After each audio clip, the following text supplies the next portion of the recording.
Okey, Assalamualaikum dan selamat malam. Kita berjumpa lagi. Semua sudah makan? Saya diet, doakan saya kurus.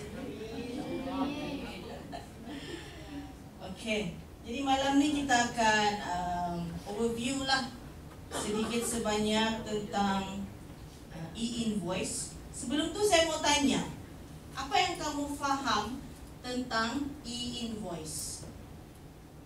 Ada boleh jawab? Angkat tangan. Kamu mesti peka ni tau. Anda boleh tak peka?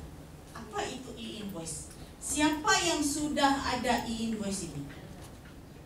Hebat, hebat.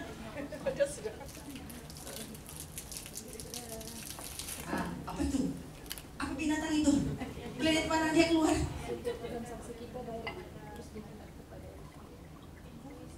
Okey. Hampir-hampir sedikit lagi.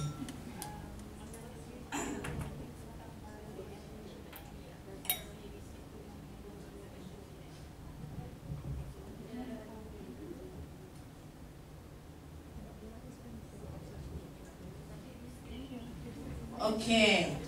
E-invoice merupakan representation ataupun pengganti dalam bentuk digital bagi transaksi yang dilaksanakan antara penjual dan pembeli. E-invoice menggantikan penggunaan dokumen kertas atau elektronik seperti dalam format PDF, JPEG, dokumen dan lain-lain. Pendek cerita, e-invoice ni sebenarnya resit lah. Tapi yang berbezanya, resit ini dijana oleh sistem LHDN. Biasa kita punya sendirilah kan, manual, tulis manual bagi sama kita punya customer, ataupun di post system automated generated bila buat bayaran. Okey, tapi yang ini dijana oleh sistem LHDN. Jadi dia macam resit, mengandungi maklumat macam butiran penjual dan pembeli. Ini ekstra dia lah. Biasanya dalam resit yang kita generate, mana ada butiran siapa penjual, siapa pembeli kan? Yang ada dalam resit selalunya barangan ataupun item jual beli, keterangan item, kuantiti, dia punya harga, dia punya cukai, dan juga jumlah keseluruhan. Tapi e-invoice ni, dia tahu siapa yang menjual dan siapa yang membeli. E-invoice hanya boleh dikeluarkan jika penjual berdaftar dengan sistem LHDN. Kalau pembeli berdaftar tidak ada masalah. Tapi kalau penjual tidak berdaftar, dia tidak boleh keluarkan e-invoice. Jadi dia ni resit digital yang dikeluarkan oleh melalui sistem LHDN. So LHDN pendek cerita di sini, dia tahu siapa yang menjual, siapa yang membeli, dan dia tahu berapa jumlah ataupun harga barangan yang dijual. Tidak sudah boleh tipu-tipu yang harga ini RM10. Kalau tak RM20, aku mau klaim. Tidak sudah yang tipu-tipu. Tidak boleh sudah tipu-tipu. Ataupun nanti bila buat pentaksiran cukai, belanja yang sepatutnya rendah dia punya harga, dia main harga dalam resit, buat PDF kah, dokumen kah, dia buat harga yang tinggi. Jadi dia punya cukai pun akan berkurang. Itu yang LHDN mau cegah. Dia mau tahu berapa pendapatan kamu yang sebenarnya. Itu betul cerita dia. Dia mau tahu berapa banyak duit yang kamu dapat supaya dia boleh kasih cukai sama kamu. Dan sudah boleh kamu tapuk-tapuk. Jadi katakanlah kamu belum daftar e-invoice. Tadi Puan Syahidah dia sudah daftar e-invoice. Okey? Katakanlah saya ni penjual. Saya belum daftar e-invoice, dia sudah daftar e-invoice. Jadi dia beli barang daripada saya. Of course dia mau resit kan? dia mau receipt dalam bentuk e-invoice sebab dia sudah daftar. Dan dia mau receipt e-invoice supaya perbelanjaan dia itu masuk dalam sistem LHDN. Jadi barulah dia punya cukai boleh dikurangkan nanti bila dia buat pentaksiran. Tapi saya sebagai penjual nih, saya belum register lagi e-invoice. Macam mana? Dia tidak boleh dapat e-invoice selagi saya tidak register. Saya tidak boleh generate selagi saya tidak register dalam sistem. Tapi dia mau juga, walau macam mana sekalipun dia mau. Sebab kalau dia tidak dapat e-invoice tu, maknanya tiada perbelanjaan direkodkan dalam sistem LHDN. Bila tiada perbelanjaan, dia tidak dapat kurangkan dia punya cukai. Kalau kita mau kurangkan cukai kita, mesti kita tunjukkan apa-apa perbelanjaan yang kita buatkan, betul? Jadi apa yang berlaku di sini? Macam mana Puan Syahidah tu dia mesti juga dapat dia punya e-invoice. Macam mana?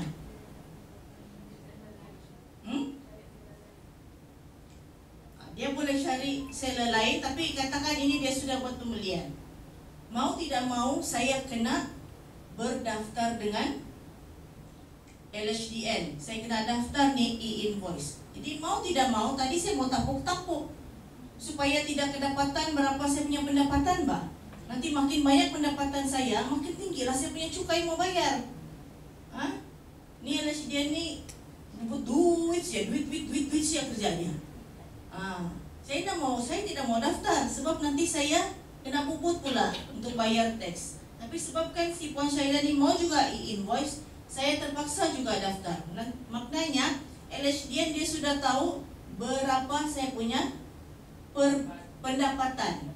Jadi saya tidak boleh lari sudah. Setiap kali apa duit yang saya dapat, customer mau e-invoice, setiap kali itu jugalah bermakna saya declare saya punya pendapatan dengan LHDN tanpa saya rela hati mau declare. So saya mau lari dari cukai, saya tidak mau banyak bayar cukai, Pak. Okay? Jadi inilah sebenarnya motif e-invoice. Jadi kalau saya sudah daftar dengan LHDN untuk e-invoice kan, sudah semestinya bila saya mau buat pembelian, saya mau dapat e-invoice juga kan. Sebab saya pun mau rekod perbelanjaan supaya nanti saya punya cukai pula dikurangkan. Kalau si pendapatan saja yang masuk, perbelanjaan tiada, cukai tidak dapat dikurangkan. Jadi bila saya lagi yang membeli, saya akan minta juga e-invoice. Jadi kalau seller tu tiada e-invoice, akan membuatkan dia terpaksa juga untuk daftar. Sebab kalau dia bagi saya receipt manual, tidak valid sudah untuk saya submit ataupun untuk saya attach bila saya mau buat pentaksiran cukai. Jadi dia akan berukur-ukurlah dari yang tidak register, akhirnya akan register. Lepas tu semua orang akan terdeclare secara tidak langsung pendapatan mereka di dalam LHDN. Boleh faham? Okey? Jadi itulah maksud e-invoice. Dan e-invoice ini juga memudahkan ketika submission untuk pentaksiran cukai. Tak payah sudah kita sibuk-sibuk mau cari receipt kita yang sudah hilang-hilang dia punya ing-ing tu, yang sudah berkerudut 1000 di dalam bag itu 1 tahun sudah dia di dalam. Tak payah sudah kita cari sebab semua sudah ada dalam sistem. Okey, jadi apa dia punya manfaat? Mengurangkan proses manual dan juga kesilapan. Tapi sebenarnya e-invoice ni masih banyak lopong lagi di sana sini. Dia punya sistem masih belum friendly user dan tidak tahu macam mana mau, kalau yang buka gerai kah atau kedai kecil-kecil tu, macam mana dia mau pastikan mereka tu daftar e-invoice ni. Masih perlu banyak pembetulan, pembaharuan lagi yang perlu dibuat. Kemudian seterusnya manfaat adalah untuk memudahkan pengemukaan borang nyata. Inilah nih yang time sudah bulan April, sudah bulan 3 sudah tu kan, yang mau tutup sudah cukai itu, langkah butlah tu kurik segala tukun di di dalam beg cari receipt. Dan meningkatkan kecekapan operasi serta mendigitalkan pelaporan percukaian dan juga kewangan. Itu adalah antara manfaat e-invoice. Okay. So ini adalah dia punya carta alir. Yang pertama, apabila hendak mengeluarkan e-invoice, apabila penjualan atau transaksi dibuat termasuk pelarasan e-invoice, penjual mengeluarkan e-invoice dan menghantarnya kepada LHDN melalui portal My Invoice atau API untuk pengesahan. So nanti siapa yang sudah daftar ni dia akan masuk sialah di dalam My Invoice. Jadi dari sana dia generate dia punya e-invoice untuk dihantarkan kepada customer. Kemudian pengesahan dilakukan hampir serta-merta untuk memastikan e-invoice memenuhi keperluan dan kriteria yang diperlukan. Setelah disahkan, penjual akan menerima nombor pengenalan unik daripada LHDN dan membolehkan untuk jejak transaksi dan mengurangkan isu pemalsuan. So nanti ada nombor lah, macam nombor resit lah, begitu lebih kurang. Jadi customer ni dia boleh cek bila-bila masa. Kadang-kadang dia tidak boleh generate e-invoice pada serta-merta time dia beli tu. Tapi seller dia akan masukkan maklumat customer tadi di dalam sistem. Jadi nanti seller tu boleh cek dia punya e-invoice bila-bila masa walaupun dia sudah pulang. Okay? Jadi selepas pengesahan, penjual bertanggungjawab untuk meletakkan kod QR dan menghantar e-invoice yang telah disahkan kepada pembeli. Ini kod QR ni kalau kamu perasan, sekarang setiap kali kamu beli di mana-mana lah, especially company yang besar-besar, restoran kah, KFC kah, Zeus kah, dia selalu ada satu kod QR di bawah receipt. Scan untuk e-invoice. Jadi kalau kamu perlu, kamu scan lah dan kamu boleh. Tapi kalau kamu belum daftar, kamu scan, kamu tidak dapat buka. Jadi caranya macam mana? Kena juga daftar e-invoice. Dapatanlah 1 bulan masuk berapa dalam account. Okey. Kemudian akan LHDN akan memaklumkan penjual dan pembeli sebaik saja e-invoice disahkan melalui portal. Ya, jadi dari portal tu penjual dan pembeli boleh mendapatkan ringkasan transaksi invoice melalui portal My Invoice. Penolakan atau pembatalan e-invoice. Okey. Kalaulah jumlah ataupun barangan item di dalam e-invoice yang customer terima itu tidak tepat, dia boleh memohon untuk pembetulan atau pembatalan. Okey. Kalau saya tidak silap dalam masa 3 hari saja. Kalau tiada pembatalan, kalau tiada pembetulan, so transaksi itu valid dan tidak boleh diubah lagi. Okey. Jadi ini ada beberapa video panduan. Ini pun saya dapat daripada portal LHDN. Macam mana cara untuk daftar My Invoice. Jadi nanti kamu boleh masuk pergi website LHDN ni. Okay. Sinilah ada beberapa video. So sekarang ni kita akan tengok macam mana video untuk daftar My Invoice. Okay, yang ini adalah log masuk pertama kali.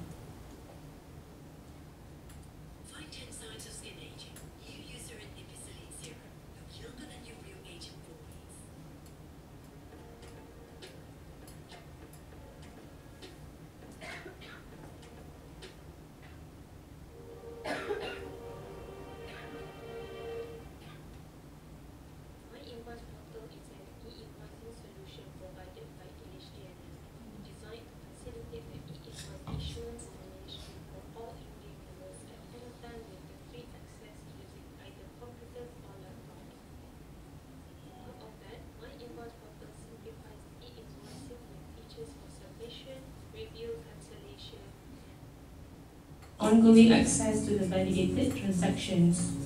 My Invoice portal can be found within the tabs on the home page of My Tax.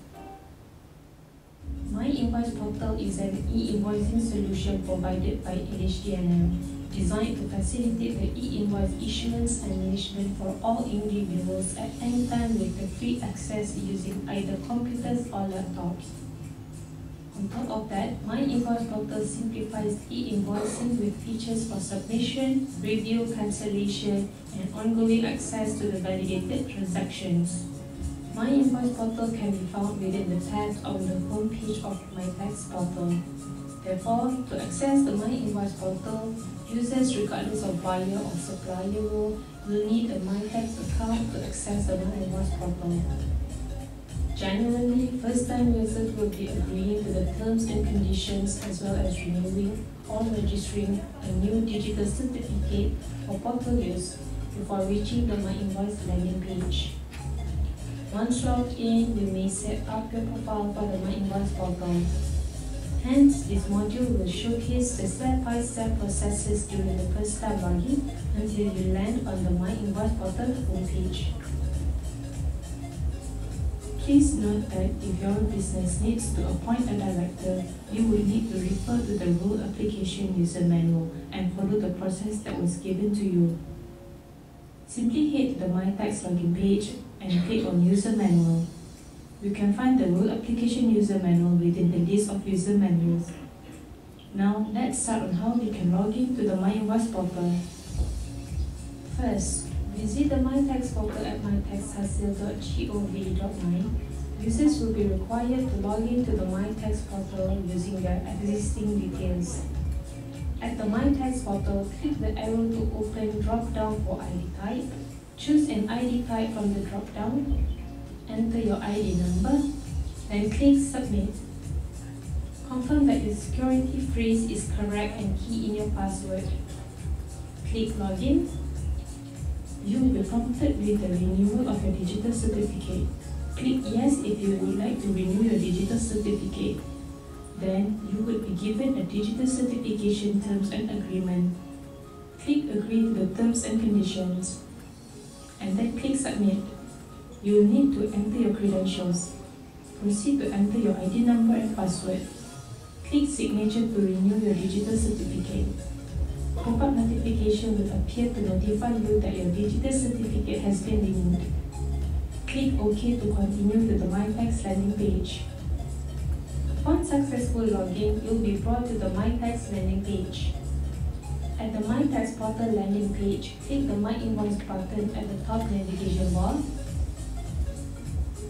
As it is our first time logging into the My Invoice Portal, you'll be required to acknowledge terms and conditions. Read through the statement, click the checkbox on the bottom of the statement and click Continue. You'll be directed to create a taxpayer profile. Fields such as taxpayer name, TIN, MSIC code, SST registration number, and tourism tax registration number would have their data migrated from MyTax. Therefore, it would have already been pre-filled and cannot be modified. Click the Default Notification Language drop-down to set the default notification language. Fill in the remaining required fields such as country, state, city, postal code. Users are able to modify your email address and telephone under the Notification Details section. Once complete, click Save. Next, we'll have to complete our user profile. Again, some fields such as display name and ID number are pre-populated and cannot be modified since it follows the data from our MyTax account. You can choose to edit your notification email and default notification language. If all information is accurate, click Save. A confirmation page will pop up indicating successful creation of the profile. Click Finish Setup to complete profile setup.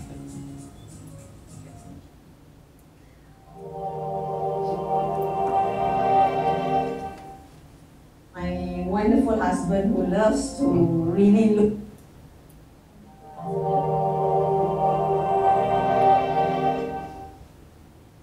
The My Invoice Portal empowers taxpayers to manage e-invoices efficiently with a user-friendly interface.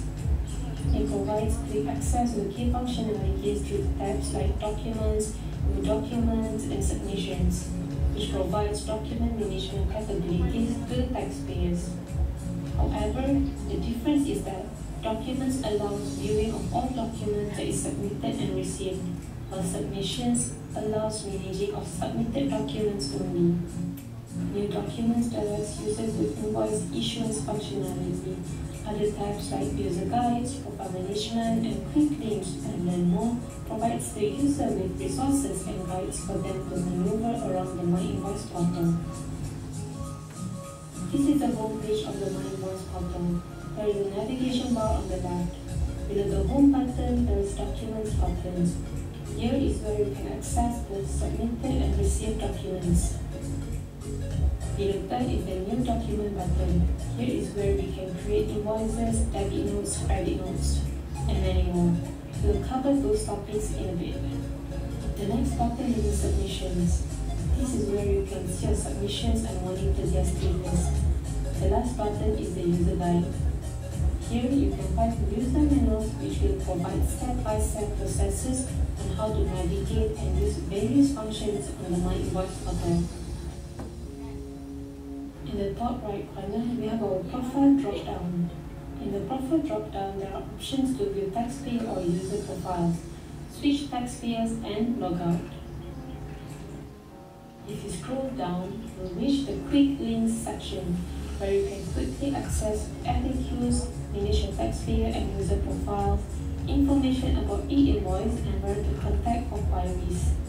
The Learn More About section provides user more details on e-invoice, from user guides to software development kits and even the general and specific guidelines.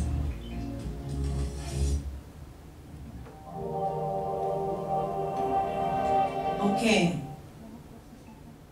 Dia nampak macam senang lah, tapi sebenarnya remeh juga nih. Jadi kalau kamu mau buat register My Invoice, kamu kena pergi. Let's go through the type of documents. Kamu pergi sejak portal ni hasil.gov.my, boleh tengok banyak lagi. Sampai ada 13 video macam mana untuk register e-invoice, macam mana untuk hantar dokumen, ni urusan pengantaran, notification, pengurusan dokumen, penolakan dan pembatalan dan seterusnya. Kalau mau register ni, kena ambil satu masa, memang kamu duduk diam-diam sejak sana. Ini sejak kamu atur, sebab memang akan bikin sakit kepala. Okay? Jadi saya skip untuk video yang seterusnya, kamu boleh tengok nanti. Tapi ini adalah maklumat terkini daripada LHDN. Macam yang saya cakap tadi, sistem ni masih baru, sangat baru. Jadi kerajaan ni kan dia macam yang suka-suka dia sialah membuat sistem baru, dasar baru. Hari ni dia mau buat, dia cakap. Tapi dia belum kaji, dia belum cek lagi macam mana buat. Dia tidak kaji macam mana orang awam ni mau buat. Dia tak cakap je lah. Panggil wartawan, cakap depan mikrofon. Itu sialah dia tahu.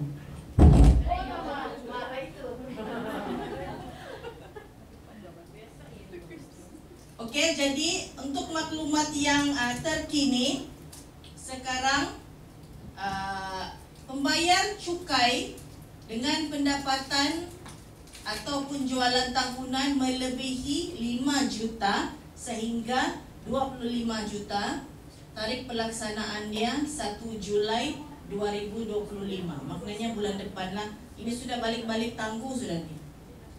Kemudian pembayar cukai yang pendapatan atau jualan tahunan 1 juta hingga 5 juta pula ditangguhkan ke 1 Januari 2026, tahun depan. Jadi tahun ni dia masih tak payah pakai My Invoice pun boleh.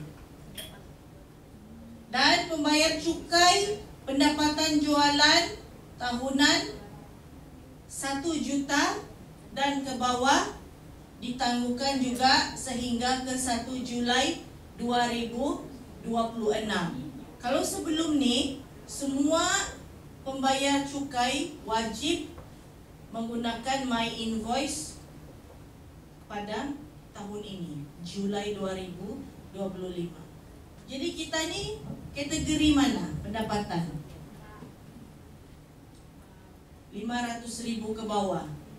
Bila implementation My Invoice untuk 500,000 ke bawah? Untuk 500,000 ke bawah, buat masa ini ditangguhkan penggunaan My Invoice. Belum lagi ada tarikh yang dikeluarkan. Jadi siapa yang pendapatan 500,000 ke bawah tidak wajib lagi untuk menggunakan My Invoice, sehinggalah ada satu tarikh yang ditetapkan. Sehinggalah mungkin ada orang bertongkat kali muncul dalam mimpi, besok kau implement lah My Invoice tu. Okey, dia pun panggil wartawan. Okey, 500,000 ke bawah buat My Invoice hujung tahun ni. Dia macam begitulah. Pandai tiba-tiba. Ada pas mengundi. Tu pas mengundi paling magic tu, tiba-tiba ada dasar kerajaan baru. Bingung kita kan jadi rakyat kan? Ada je dasar kerajaan baru. Okey? Jadi kita berdoa sajalah sampai bila-bila, jangan dulu implement. Tapi kalau kita on the good side, kita fikir sebenarnya dia memudahkan banyak perkara. Cuma bukan juga saya tidak berapa setuju sangat tentang cukai ini. Sebelum ni saya ikut kursus berkenaan dengan cukai. Dia bukan orang LHDN, tapi dia memang ejen yang dilantik oleh LHDN untuk menguruskan pentaksiran kecukaian, terutamanya agensi-agensi yang besar-besar lah. Dia juga mengakui bahawa percukaian ni dia agak tidak adil bagi kawasan Sabah Sarawak. Kerajaan kan dia pungut cukai untuk apa? Untuk apa kerajaan pungut cukai? Untuk pembangunan negara. Masalahnya, pembangunan yang kita terima itu tidak sama rata, tidak setimpal. Padahal kita membayar nilai cukai yang sama, peratus yang sama. Macam mana banyak orang di Semenanjung bayar cukai, begitu juga kita di sini. Tapi kita punya infrastruktur macam mana? Jauh beza daripada di sana. Kalau di US, cara dia mengagihkan kadar cukai itu ikut development, pembangunan sesebuah kawasan. Kalau kawasan tu dia punya pembangunan kurang, development kurang, dia punya peratus cukai itu rendah. Orang membayar cukai yang lebih rendah berbanding daerah-daerah, negeri-negeri yang pembangunan dia pesat, cukai orang lebih tinggi. Sepatutnya begitulah. Tapi apakah daya? Kita haraplah ada lelaki berjanggut pakai baju putih masuk dalam mimpi dia.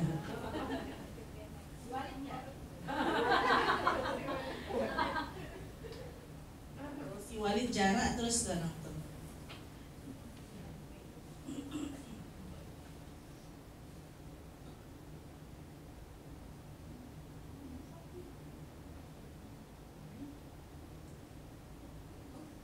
Okey, sekarang kita masuk sistem cukai. Bila kita cerita cukai ini memang semua orang tak berapa minat kan? Pernah aku kerja setengah mati, bayar cukai pula banyak lagi tu. Tapi jalan raya balik kampung lubang-lubang. Kita akan mempersoalkan sebab kita yang bersusah payah untuk mendapatkan pendapatan. Tapi bila kena ambil sedikit dari pendapatan kita, kita tak dapat balik hasil yang sepatutnya kita bayar cukai itu. Kalau mau cerita cukai ini dia tak cukup nih setengah jam saja. Saya pergi kelas pun hari itu 3 hari kah 2 hari kah saya ingat sudah untuk belajar cukai saja. Sakit kepala tau. Ngira-ngira bayar kira-kira berapa cukai, kira pendapatan buat account semua. Tapi saya akan bagi information yang ringkas sajalah supaya kamu ada overview macam mana sistem percukaian di Malaysia. Okey, cukai kita yang pertama adalah cukai pendapatan. Siapa yang dikenakan cukai pendapatan?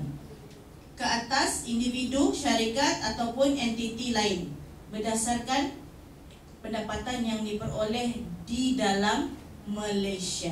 Semua orang yang berpendapatan, yang mendapat pendapatan, mendapat income di dalam Malaysia wajib membayar cukai pendapatan. Okey? Penduduk dan bukan penduduk dikenakan cukai pada kadar yang berbeza, di mana penduduk yang layak mendapat pelepasan dan potongan cukai peribadi. Kalau kita warga negara ni, kita ada pelepasan lah, rebate yang kita boleh dapat. Sebab itu pentingnya untuk kamu simpan resit-resit perbelanjaan. Kamu tahu ada berapa rebate yang kita boleh dapat di Malaysia ni? Tahu? Bukan asal ada pendapatan semua dah kena potong. Sebenarnya kita boleh kurangkan lagi kadar cukai kita. Kita ada beberapa rebate yang kita boleh kurangkan kita punya pendapatan dan kurangkan kadar cukai kita. Kalau saya tidak silap pada 13 kah? Okey, cukai pendapatan individu dikenakan secara progresif dari 0 hingga 30% bergantung kepada paras pendapatan. Dia macam ada rate lah, dari certain amount pendapatan berapa dia punya cukai. Dia bukannya 30% semua orang dia punya pendapatan 200,000 30%, pendapatan 1 juta 30%. Tidak. Dia ikut kadar pendapatan dan kadar itu antara 0 hingga 30%. Kalau untuk syarikat, standard adalah 24%. Manakala perusahaan kecil dan sederhana dikenakan kadar cukai dikurangkan sebanyak 17% bagi 600,000 pertama daripada pendapatan bercukai.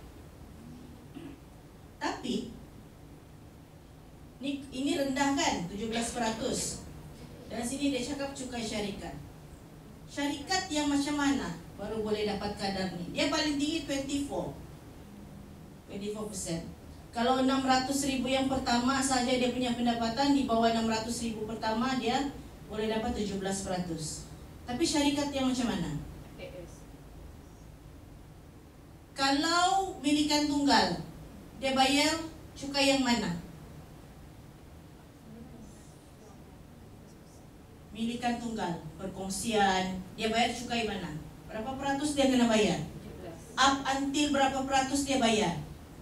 Milikan tunggal, perkongsian, dia akan bayar ini.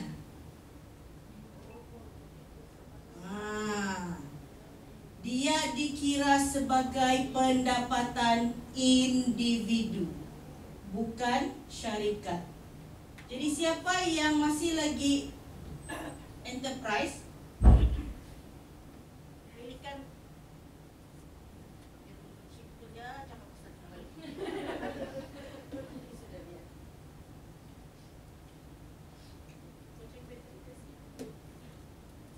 jadi milikan tunggal, perkongsian, walaupun company, nama company, tetap kadar cukai kamu seperti pendapatan individu. Maknanya kamu akan bayar cukai mahal lah, tinggi lah daripada. Jadi syarikat mana yang kena ni 17% hingga 24% saja ni? Sendirian Berhad. Dia bergantung. PLT ni dia boleh ala-ala enterprise, dia boleh ala-ala Sendirian Berhad. Tapi ya, dia dua alam, dia tengah-tengah. Tapi PLT ni paling leceh punya struktur perniagaan di Malaysia ni. Dia macam, wah PLT, macam seolah-olah Sendirian Berhad, tapi dah bayar company secretary, dah bayar audit, dia optional. Tapi kalau dia ada audit, ada company secretary, baru dia boleh applicable 24 up until 24% saja. Kalau tidak, sama juga dia akan bayar up until 30%. Sebab dia di tengah-tengah.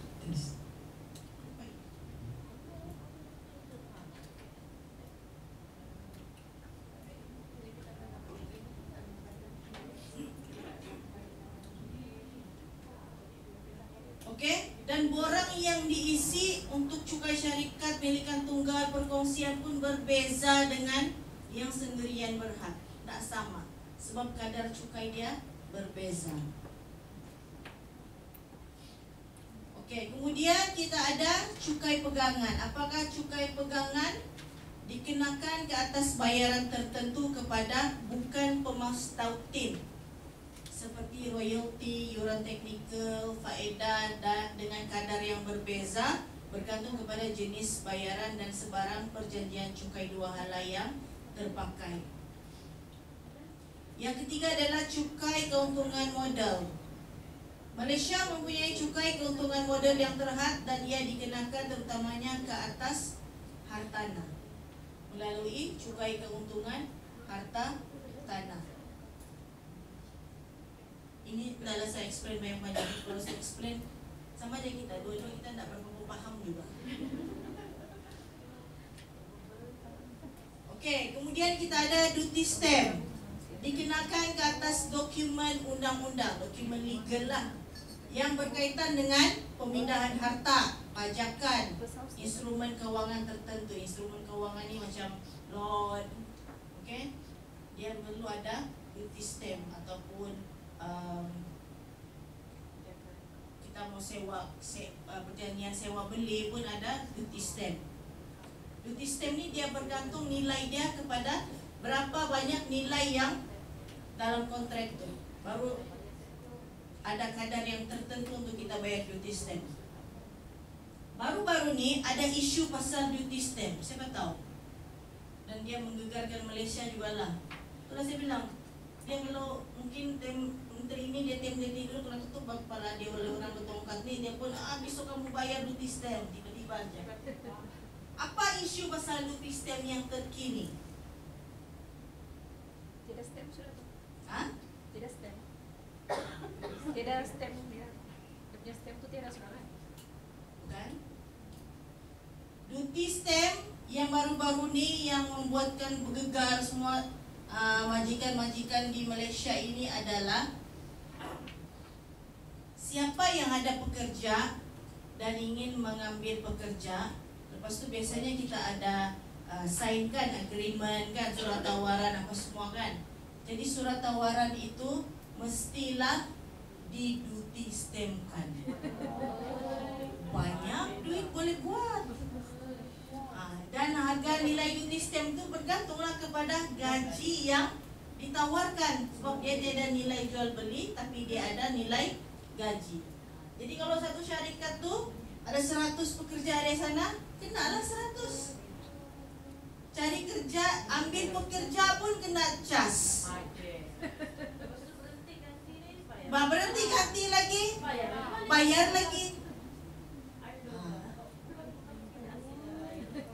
Asal pekerja, asal kamu syarikat yang hire pekerja dan kamu keluarkan surat tawaran, kontraknya mesti di duty stamp kan.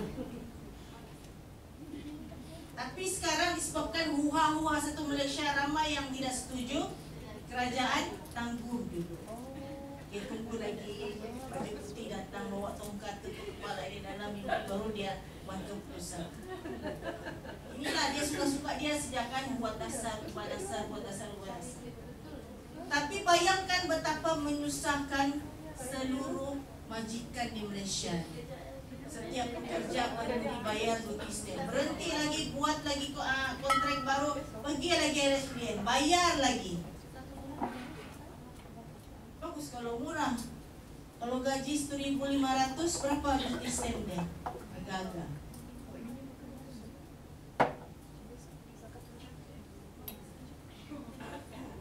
Okey? Okey, seterusnya ini paling famous lah sekarang ni. Cukai jualan dan perkhidmatan, SST.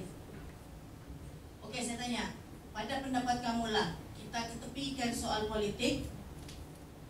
Mana yang lebih baik? Ketika ada GST atau SST? GST, tapi tema ada GST semua di base tangkap dia.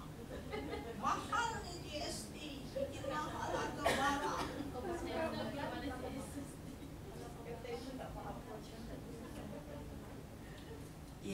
memang betul time ada GST lagi bagus. Sebab apa?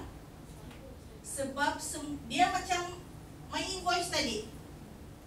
Kalau kau dia berikut-ikut. Kalau begini kamu cas kamu punya harga, ada GST berapa cas, yang di bawah tu pun terpaksa juga ikut. Bawah tu pun terpaksa juga ikut apa yang asal dia tadi 6%. Dia dah boleh markup lebih-lebih. Tapi sekarang SST dia bergantung kepada peniaga tu berapa dia mau markup hingga ke nilai yang maksimum. Jadi itulah hari ini beli. Kalau dulu lah sebelum ni orang cakap GST tu, kalau hari ini kamu beli harga RM10 tambah 6%, lepas tu bila beli lagi pada orang yang kedua, dia tambah lagi 6%, beli lagi yang ketiga, tambah lagi 6%. Begitulah pemahaman orang dulu kan. Tapi sebenarnya bukan itu yang berlaku. Tapi untuk SST itulah yang berlaku sekarang. Dan ada penambahan cukai lagi kan untuk bagian servis. Okey, jadi siapa yang kena SST?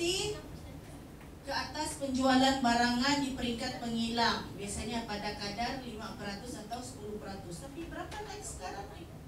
Mana ada 10% nih? Lebih kan? Orang akan ambil yang maksimum 12%. Kemudian dikenakan pada kadar 6% ke atas perkhidmatan tertentu. Terutamanya ini makanan dan minuman lah. Mana ada 6% nih? Kalau ada 6%, di bawah dia ada lagi teks lain lagi.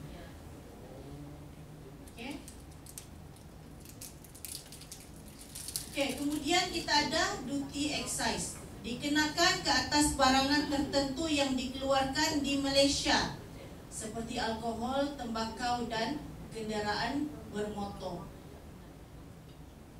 Kemudian duty custom dikenakan ke atas barangan import dan ekspor terpilih berdasarkan duty custom Malaysia.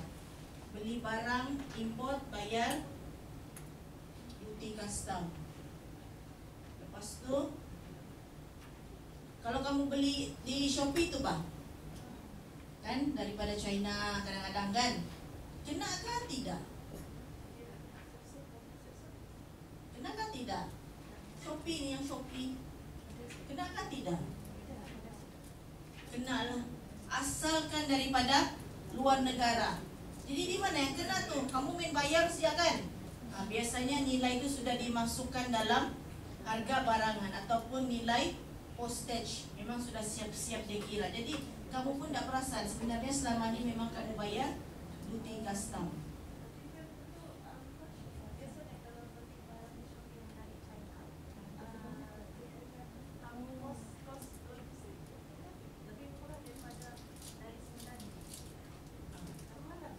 Kenapa itu berlaku? Misteri. China tu jauh, Semenanjung tu dekat je. Tapi kenapa beli barang dari Semenanjung dia punya postage lagi mahal daripada beli barang di China? Siapa tahu? Siapa boleh jawab? Kapasitinya besar? Lain-lain? Barang kan murah? Barang memang murah, tapi kita cerita ni postage. China dekat, berapa dekat? Kamu tahu gak kenapa berlaku begitu? China ni pintar tau. Itulah orang bilang kalau mau bisnes ikut China berbisnes.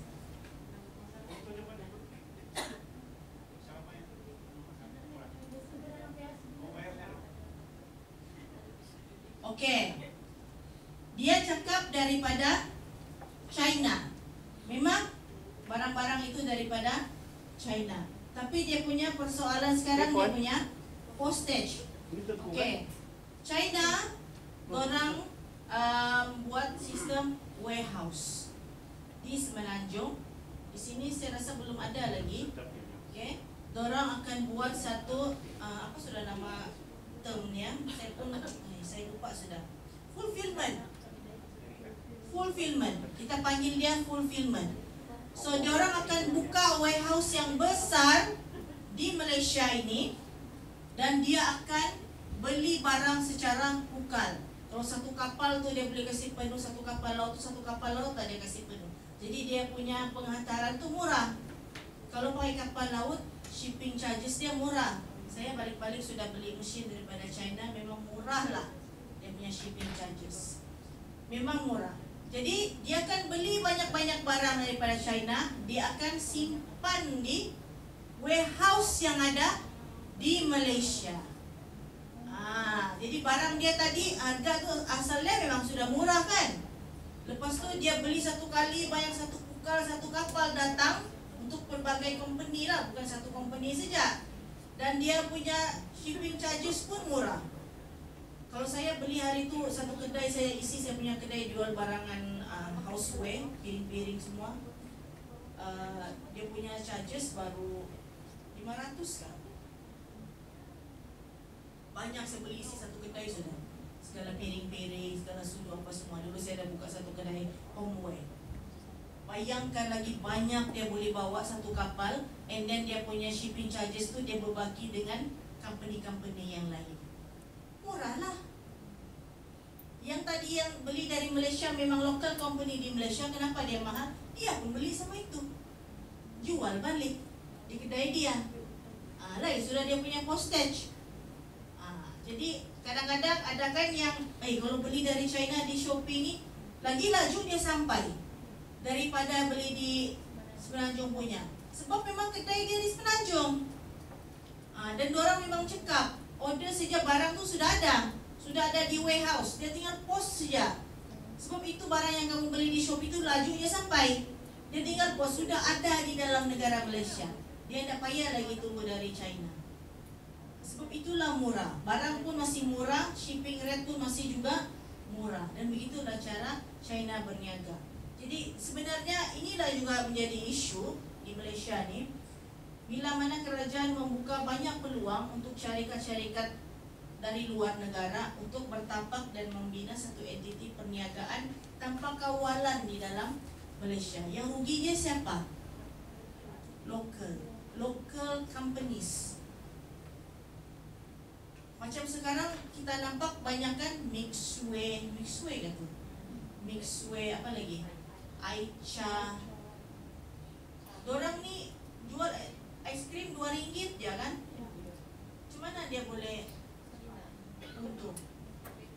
Sama juga dia punya konsep macam yang fulfillment. Dia beli barang. Dan bila orang jual murah, local companies dia tidak boleh compete, dia tidak boleh jual harga RM2 juga.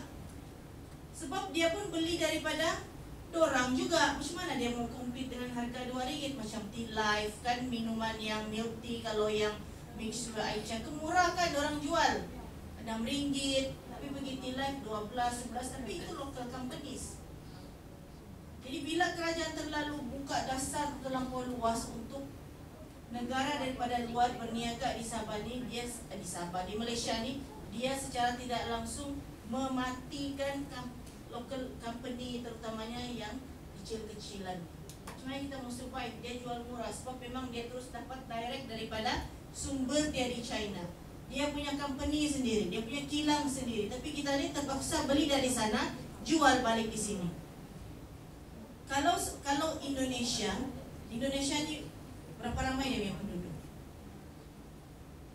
15 juta. Malaysia berapa jumlah penduduk? 30 sampai sudah kan 37. Saya rasa 35 kah begitu. 35 juta. Indonesia kalau saya tidak silap 140 juta. Berapa kali daripada Malaysia? Banyakkan kali-kali dia. Jadi dia punya penduduk tu memang padat, memang ramai. Sebab itu ramai yang pergi Malaysia untuk cari peluang pekerjaan. Saya pergi expo di Indon ada 2 kali. Satu di Jakarta, satu di Surabaya. Manusia dia memang padat. Kalau mau beli makanan, mau beratur di restoran 2 jam. 2 jam. Kaunter ni depan mata aja. Tapi barisnya 2 jam. Sebab apa? Terlalu ramai orang membeli. Sebab itu di sana kasta dia dia punya kasta tu jelas. Kalau kaya, kaya betul. Kalau miskin, miskin betul. Dia ada shopping mall lagi. Shopping mall untuk orang kaya, shopping mall untuk tak seberapa orang kaya. Dia bukan B40, bawah lagi dari B40. Dia punya penduduk sangat ramai, sangat padat sehingga tiada sehingga tiada peluang pekerjaan pun. Habis. Langsung tiada peluang pekerjaan. Mau kerja macam mana? Tiada, memang tiada, kosong. Sebab sudah ramai sudah yang isi. Dan disebabkan itu ramai dia punya penduduk mencari pekerjaan sendiri. Dia cipta pekerjaan. Salah satu yang dia cipta adalah jadi trafik di U-turn. Orang mau U-turn, dia tinggal begini je. Jadi kereta yang U-turn bayarlah sama dia. Kalau yang jaga parking, sini kita ada berapa kan orang jaga parking. Di Semenanjung mungkin ada ulat parking yang nak panggil. Di sana lagi ramai. Parking motor, kamu datanglah parking, kamu berhenti je lah tengah jalan. Nanti dia pandai lah tu bawa tu motor pergi letak tepi, bayar nanti. Diorang akan mencipta apa jua jenis pekerjaan supaya boleh survive. Tapi kerajaan Indonesia tidak membuka dasar ekonomi kepada syarikat luar, negara luar, terutamanya China lah. Tidak ada company daripada China yang boleh menubuhkan syarikat di Indonesia. Bukan saja China, Malaysia pun dia tutup. Ekonomi dia tutup untuk hanya rakyat dia sahaja yang buka perniagaan di Indonesia. Sebab apa? Kalau dia buka, contohlah dia buka China, pergi masuk, silap-silap dia punya industri usahawan yang kecil-kecil ni akan mati. Di Indonesia dia lagi banyak usahawan mikro. Dan dorang ni memang buat di rumah.